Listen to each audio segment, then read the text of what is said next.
Welcome.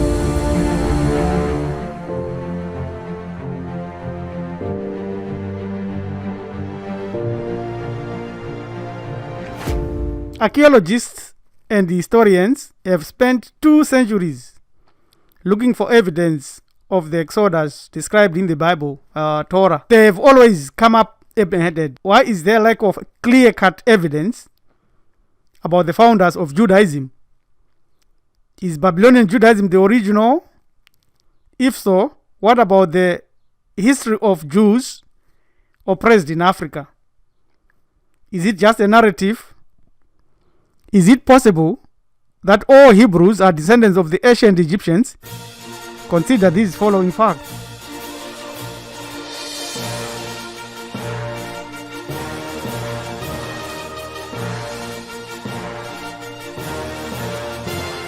We want to look at this topic, who's Judaism? Let's look at this one. Was there really an Exodus? We are told in narratives, in poems, songs, and dance that Pharaoh perished in the Red Sea. While when you look at the translation, it's Yum Suf, meaning the sea of reeds. All this took place without any trace of the long stay of the Hebrews in Hamid or Africa or Goshen. No trace of Abraham either. No statue, no inscription, no story, nothing in the temples, nothing under the desert sands. Where did Judaism then really come from? Whose Judaism are you following today? It is clear that there is no archaeological evidence of the existence of characters and events described in the Torah, in the Koran, and in the Bible. This is a very difficult question, and the general outlook we want to look at, what we want to use, follows a systematic approach in which we want to look at, number 1, that the Levites carry African names. Number 2, that almost all that are practicing Judaism today are following Talmudic Judaism. And 3, that the cultural practices that are practiced by anybody, where did they come from? Number 4, original Jewish linguistic glyphs and artifacts are not from Babylon, where we have been told that Judaism came from Babylon. And lastly, who is now practicing the original? We want to look at these 5 facts, and we will add a few more facts as we go along. Do you know that all Levites in the Torah carry Egyptian names? Why is it like that? All Levites in the Torah carry Egyptian names. You can go to this website that we are showing you here. Pharaoh Horemepo, Skatush, shown here. This one, Horemepo, contains by itself the names of Aaron, Miriam, and Hor. This Hor, associated with the theme of the festival that is none other than the festival of the golden calf, and celebrating the beloved of Amon, which is Horemebo. The phonetic writing shown here in the Katush, which is all that, as well as that, is pronounced as Hore-yo-mepo. B and the P are interchangeable. The name Horemepo in ancient Kamit appears in the biblical story of the golden calf. The crown N, this one, which is shown here, is the symbol of gold, and Horemepo's coronation name is golden Horesu. This is Horesu. Greeks call him Horus, and the Bible call him Ho. That's in the Torah. And this word Ho is hidden in various names in the Bible. Naho, Oharan, Naharim, Horebu, or Horevu, and Homa. So if you do not accept and understand this and accept these proofs, whose Judaism then are you following? Let us continue to prove. So we have already indicated that the biblical Levites, if you read Leviticus 8:13, you find that they were given to adorn and to wear certain caps, which are the caps of Putah. A Strong's Concordance called them a bonnet, from the same as gibba, or a cap, as a hemispherical bonnet. This one. That's what we wear. Now, if you go and you read this book by Mesod and Roger Saba, Secrets of the Exodus, you discover that the chosen people were Egyptians. And they call themselves Hebrew, and they come out as Hebrew today, but their signs and their cultural activities predates the Torah. You can see that the Pharaoh Amon Mtapa 4 and his police, the Mezai, Karnak, the police here are the same as the Maasai with the warriors, with their spears. These are the same people. So we have already shown the Kippa or Giba or Chiremba, and we have already shown that they are the same warriors. And we are examining the roots of the Torah, and we are finding that the Torah is not original. That whoever wrote it had access to the library and the sources in Africa, as we are showing it there now. And a lot of people do not follow this, but they are following Talmudic Judaism. So if the above, the few facts we have already given about Judaism is true, which Judaism are you following? You are following a version known as the Babylonian Judaism. And it is based on accepting the written Torah by Moses, and then they add the Midrash and the oral Torah. And out of the oral Torah, then they comprise and wrote the Mishnah and the Gemara, and then they came up with the Talmud. And in the Talmud is the oral Torah. That's what almost everybody you see today claiming to be Hebrew, claiming to be Jewish, their practice is anti-Hemet. They sing a song that Pharaoh was drowned in the ocean, that Pharaoh oppressed them. That is the version that comes from Babylon. If you know any black Hebrew Israelite, ask them if this is correct. The Talmud is the lifeblood of the people. Most Judaism practiced today is not the 5 books of Moses. You would find it in the Talmud. Rabbi Michael Stern. I can give you more of the rabbis that say this. But what we know is that the first version of the Talmud was finalized around the 3rd century AD. The second form was completed during the 5th and 6th century AD. Not BC. Get that? Very, very critical. So, are you following the wrong Judaism? Yes, possibly. Is it possible that I am more Jewish than the Jews themselves? Judaism. So who gave you your cultural practices? Start with the circumcision. This is Hamitic circumcision. This is a purification ceremony in Hemet. All religions who practice this are a corruption of the original, as this culture has been on the planet for more than 75,000 years ago. Wow. It goes beyond that. Asian, African, and as well as Egyptian, which is African culture, is older than European cultures.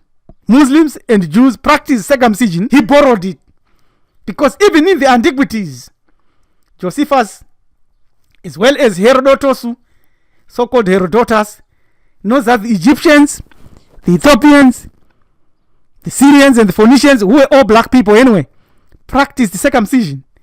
Africans were already initiating their sons long before the time of Moses.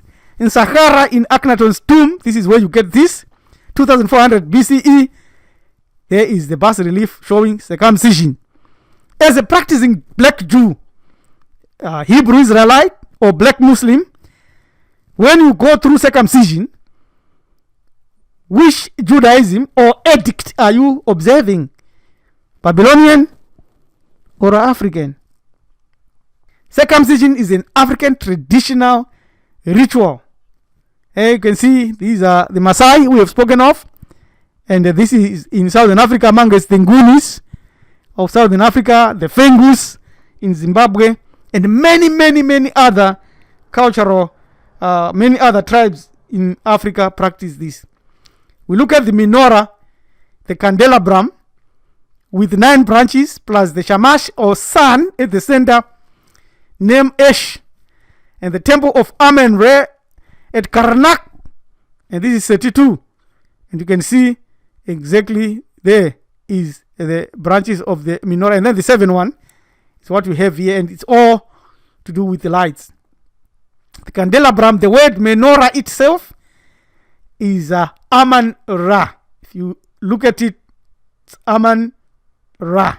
Now, the ornaments of Egyptian royalty, especially those which were worn by Tutankhamun, the Pharaoh of Hamid, and those now worn by the Jewish high priests, shows that the Jews borrowed heavily from our own sources. The tefillin, the kippah, and the talith, all that. Look at that. Even this arm hairline is there again. Bracelet on the left, bicep, 7 bracelets on the right arm. This is Tutankhamun. The ornaments of Egyptian royalty worn by Tutankhamun, Pharaoh of Egypt, and the symbols of biblical monotheism are the same. But we know that these stole from ancient Hamid. It's clear there is no debate. Pharaoh's shawl with azura bands, call it tzitzit, right? And then you got the skull cap or the kippah or the geba we have spoken about, the one that I normally wear, which actually comes from Putare. Call it kippah. And then you've got the tefillin, which represents the snake, the cobra. And then you've got 2 straps here, which are the 2 posterior straps. And then you've got the golden rings. And you've got the shower or the talit or the tzitzit, which is same. So it's quite obvious and it's quite clear who borrowed from who. When it comes to the Hebrew alphabet, we have already proved that the original Hebrew is a Bantu language. The alphabet itself uses animals, structures, and the natural sources that are only found in Africa. The animals only found in Africa, nowhere else. That's the hieroglyphics. That's where the Hebrew alphabet was copied. All the other alphabet you call Hebrew and Paleo Hebrew, all those are fake. They're not the original. Most of them were crafted and created and planted by those from Babylon. So the Hebrew alphabet is still on stones in Africa. The original Jewish linguistic glyphs and artifacts are not from Babylon. So what kind of Judaism or Hebrew Israelism or Old Testament or Christianity are you practicing? Oh, as of Christians, they are all Catholics anyway. So when we look at the timeline in terms of age, we know that African tradition is the oldest belief system on earth or spirituality on earth.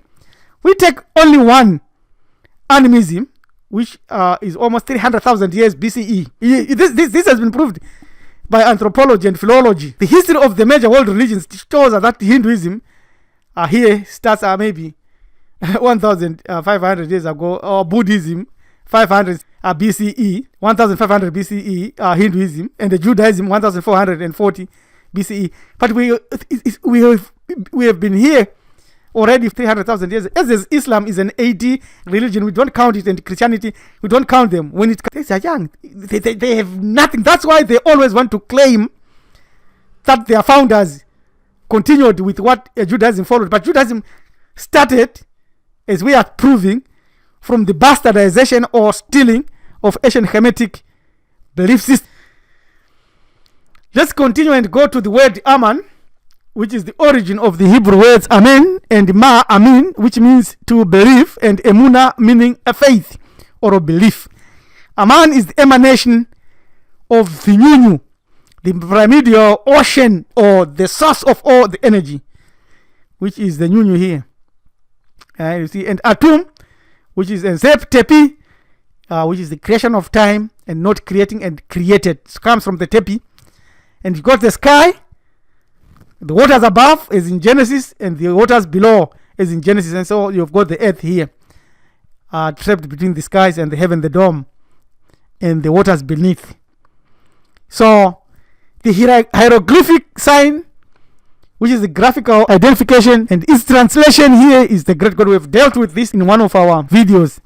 The example of the analog of where and actually how it was done is also shown by the great hymn to Amen, which became a Hebrew prayer recited every day. Anoki Adon Elohim Emet, meaning I am Adonai, your living God in truth. Emet means truth. So Adon is Aton or Aten, the god of Iknaton. And Aye is the father or the Pharaoh who was ruling just during the time of Iknaton.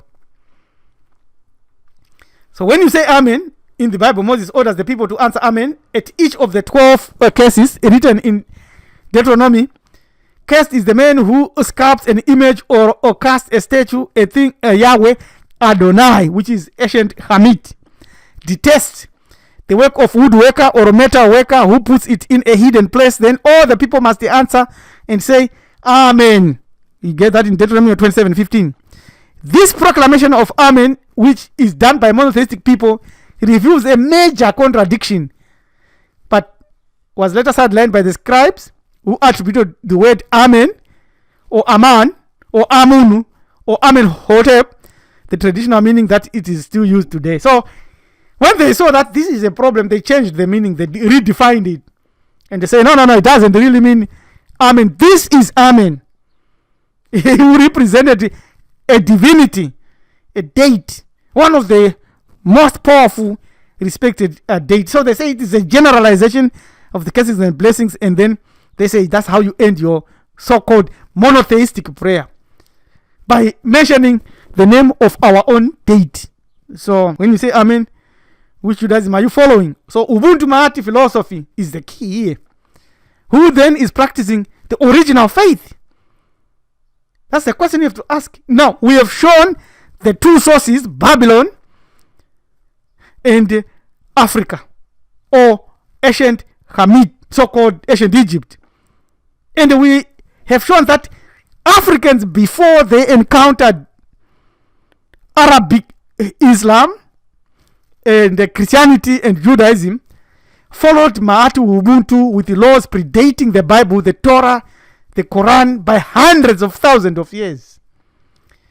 They reverenced nature and they carried totems. We still do. We honor our ancestors and call upon the divinities. We study ancient texts that are far older than the Torah, the Koran, and the Bible. Our culture, our language, and music are the oldest. So the traditional religion and culture of many early Africans share similar religious beliefs amongst themselves. So Christianity takes you away from the natural world, wants to take you to heaven. Islam has nothing to do with the natural world. It wants you to go to heaven. Judaism is a little bit closer. It's still a little bit there. But itself, we've already proved that it comes from Babylon. The original that comes from Kemet can never be so called Judaism. You will find Jewish or Hebrew practices within it, but it is called Ubuntu Maati philosophy. Why is there lack of clear-cut evidence of the founders of Judaism? The history is different because they are not teaching you the Khazarian origin of it. They are just teaching you that it came from Middle East. There was no Middle East. Whole part was Africa. Is Babylonian Judaism the original? No. If so, what about the history of Jews' oppression in Africa? It is an allegory. Is it possible that all Hebrews are descendants of the ancient Egyptians? No, not at all. But yes, also, provided a certain condition is met. If they practice Ubuntu Maati, consciousness or spirituality, yes, they are. Otherwise, they are all Catholics or Arab converts or following Khazarian Judaism. Yeah. There's no two ways about it. The choice is either you follow that or you are following this Christianity or this Islam or Judaism, but the Khazarian one, which is Babylonian. So the choice is very, very clear. You cannot get confusion there. It is possible, therefore, that as a comedian, I am more Jewish than Jews. I'm more Hebraic than Hebrews. I'm more of an Israelite than the Israelites today. Think about this, what I've said, because you have to listen to what I've shared and watch this video and go and expand on it and then realize that it is time to ditch foreign copycats. If you wish to ditch them, get in touch. Email us on join@marifado.com. This preacher Rabbi Elem Dumizulu saying subscribe to our channel and let us share and walk together this journey. Till we meet again, Edupe, Siabonga, Tatenda, thank you, Enkos.